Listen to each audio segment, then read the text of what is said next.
Assalamualaikum warahmatullahi wabarakatuh. Salam rahayu, rahayu, rahayu. Pertama-tama saya ucapkan selamat tahun baru di tahun 2024 ini. Semoga kita selalu diberi kesehatan, keselamatan, keberkahan, dan yang terutama adalah kebahagiaan, agar di tahun 2004 ini, di tahun yang penuh berkah, semoga kita selalu akan menjadi pribadi yang semakin maju dan ada perubahan untuk di kedepannya. Semoga kita selalu diberi keselamatan, panjang umur, dan keberkahan untuk keluarga kita semua. Oke, di kesempatan kali ini saya ada servisan handphone yaitu Infinix Note 10 Pro, teman-teman. Ini beliau sebelumnya sudah konsultasi via WhatsApp, yaitu beliau dari Demak, Jawa Tengah.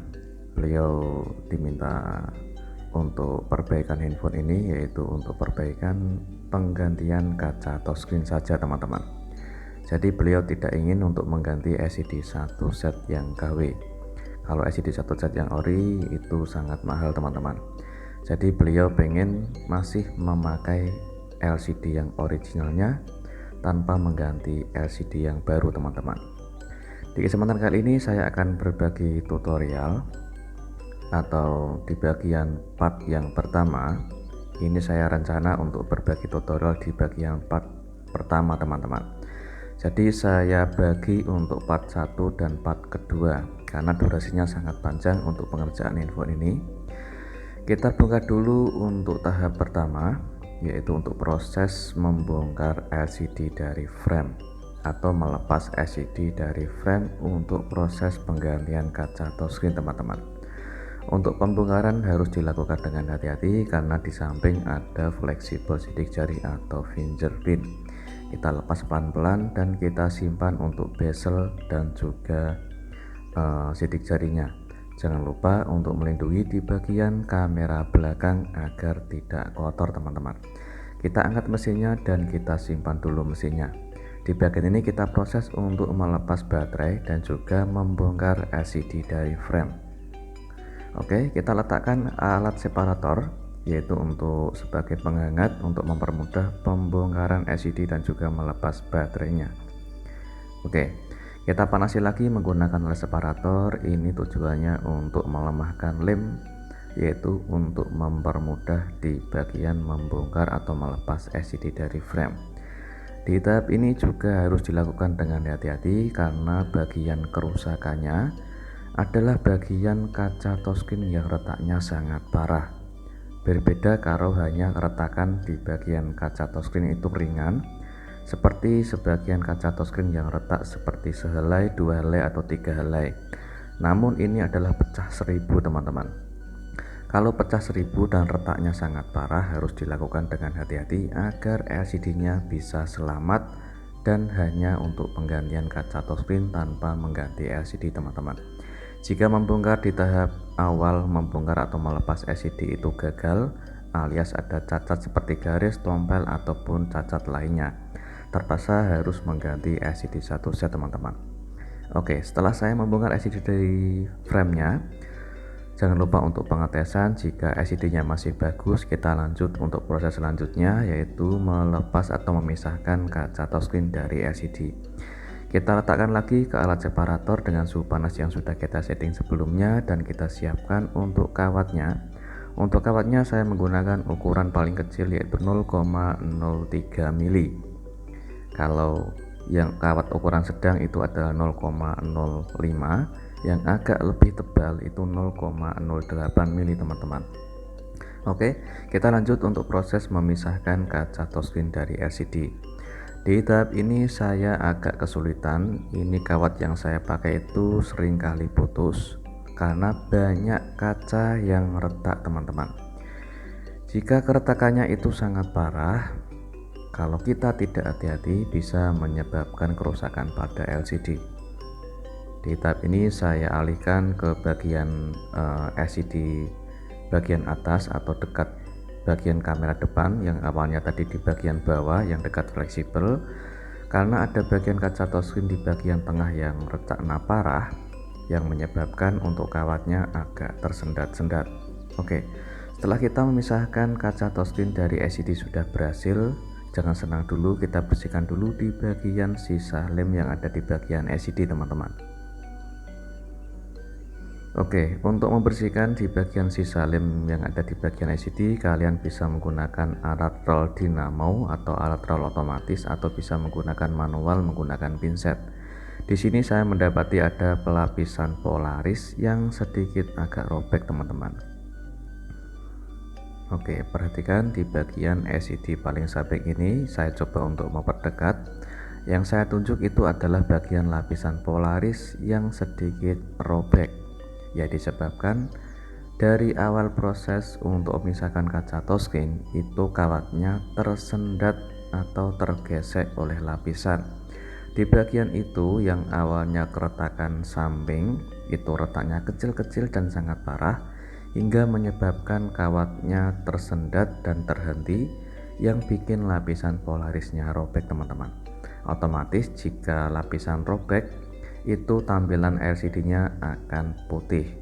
Kita coba untuk lepas dulu atau melepas di bagian lapisan Polarisnya dengan cara kita siapkan untuk alat silet atau karter yang tipis dan lentur untuk mempermudah, yaitu melepas lapisan Polarisnya. Atau kalian bisa menggunakan teknik dengan cara seperti memisahkan kaca touchscreen, yaitu menggunakan kawat pemisah teman-teman. Tapi kalau tidak dilakukan dengan hati bisa menyebabkan LCD semakin rusak. Kalau saya menggunakan teknik manual seperti ini teman-teman. Untuk menggunakan teknik manual seperti ini juga harus dilakukan dengan hati-hati karena menggunakan silet atau karter yang sangat tajam. Jika tidak hati-hati bisa merusak LCD, apalagi kalau kena jari atau kena tangan itu bisa menyebabkan pendarahan teman-teman. Jadi alangkah baiknya sesuatu yang kita kerjakan, alangkah baiknya dikerjakan dengan selalu ekstra hati-hati. Tujuannya agar proses pengerjaan bisa dilakukan dengan sukses. Oke, di tahap ini hampir selesai untuk memisahkan lapisan Polarisnya.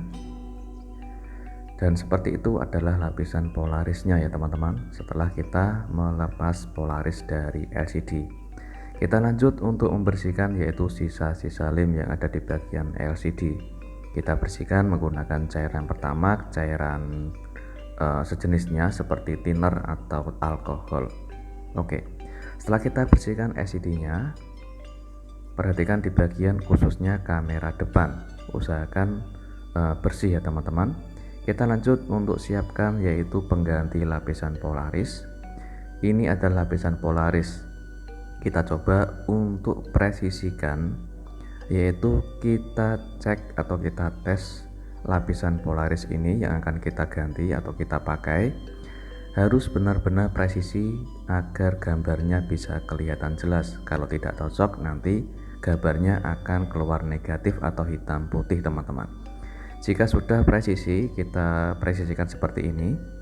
Jika sudah cocok, untuk lapisan Polarisnya sendiri saya menggunakan lapisan Polaris universal yang saya beli itu ukuran TV, atau membelinya itu saya ukuran besar 32 in yang seharusnya itu khusus TV yang saya beli, namun saya gunakan sebagai pengganti lapisan Polaris di LCD handphone.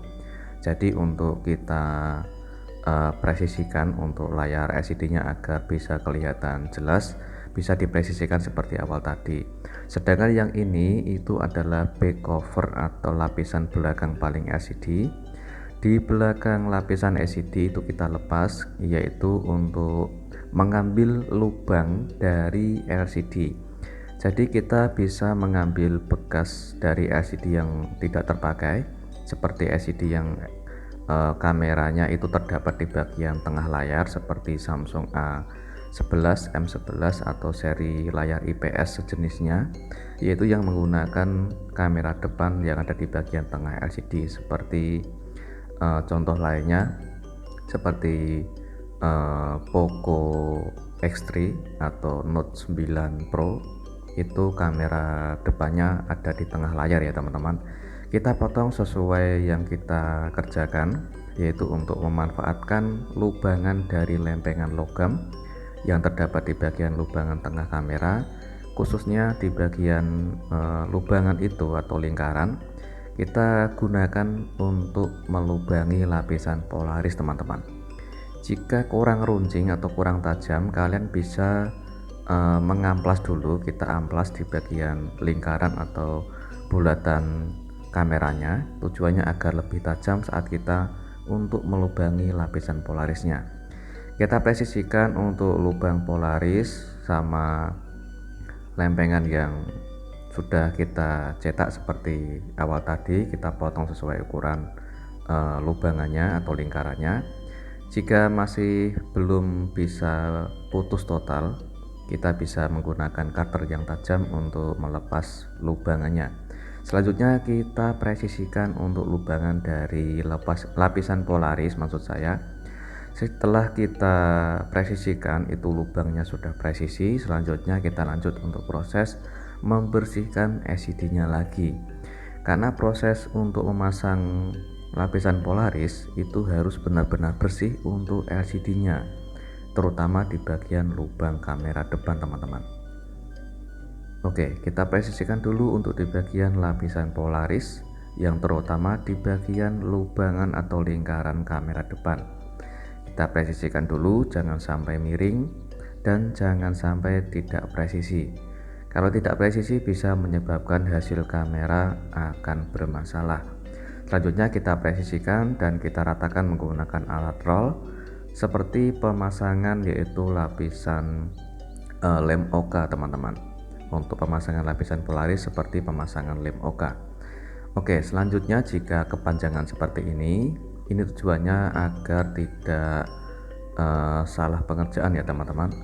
Kalau tidak presisi bisa menyebabkan lapisan paling bawah itu tidak bakal bisa presisi ke bagian LCD.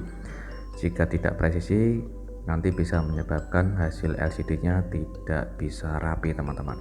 Kita potong di bagian lapisan polaris sesuai paling mentok di bagian bawah LCD.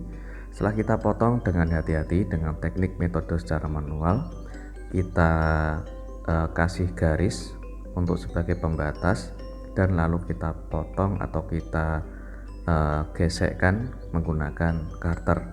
Jika sudah kita potong di bagian bawah, kita potong lagi di bagian samping LCD dan harus sesuai dengan ukuran layar LCD ya teman-teman. Kita potong, kita sesuaikan layar LCD-nya. Oke, setelah kita potong untuk lapisan polarisnya, ini adalah hasilnya. Belum sampai di sini saja, kita lanjut untuk proses pengetesan sebelum untuk proses selanjutnya, yaitu penggantian kaca touchscreen. Oke, kita nyalakan dulu infonya dan ini adalah hasilnya. Kita cek apakah presisi atau belum setelah kita nyalakan LCD-nya. Oke, handphone sudah menyala. Kita coba untuk cek di bagian khususnya kamera depan. Perhatikan, alhamdulillah untuk di bagian lingkaran polaris di bagian kamera depan sudah presisi dan di bagian bawah juga presisi teman-teman. Untuk hasil gambarnya masih real seperti original dari bawaan. Jadi sudah kita selamatkan untuk LCD originalnya, sudah sukses untuk penggantian lapisan polaris yang kameranya ada di bagian tengah layar LCD. Ini adalah spare part pengganti kaca touchscreen. Kalian bisa nantikan saja untuk di tutorial selanjutnya, karena di tutorial di kesempatan kali ini hanya saya berbagi tutorial untuk penggantian kaca, maksud saya lapisan polaris yang terdapat di bagian kamera tengah atau kamera yang terdapat di bagian tengah layar LCD teman-teman. Dan ini adalah hasil setelah saya selesai pemasangan atau penggantian kaca touchscreen atau glass. Untuk hasil kameranya sudah presisi untuk di bagian lubangan atau lingkaran kameranya. Kita cek untuk hasil di bagian kamera depan. apakah hasilnya bagus atau ada kemiringan di bagian kamera tengahnya. Oke, ini adalah hasil dari kamera belakang, masih jernih dan sangat tajam, dan ini adalah hasil dari kamera depan. Alhamdulillah terpasang presisi khususnya untuk lapisan Polaris dan juga di bagian penggantian kaca touchscreen. Jika presisi nanti hasilnya akan berhasil dengan sukses dan maksimal teman-teman. Oke, untuk penggantian kaca touchscreen di Infinix Note 10 Pro ini kalian bisa nantikan saja di tutorial selanjutnya atau di bagian part yang kedua. Untuk penggantian lapisan Polaris sudah saya kasih tips dan teknik metode yang saya pakai untuk penggantian lapisan Polaris, khususnya lapisan Polaris untuk penggantian LCD yang ada di bagian kamera depan di bagian tengah layar LCD. Ini adalah bekas dari kaca touchscreen yang retaknya sangat parah hingga menyebabkan lapisan Polaris itu rusak teman-teman. Semoga bermanfaat dan jumpa lagi di tutorial berikutnya. Assalamualaikum warahmatullahi wabarakatuh.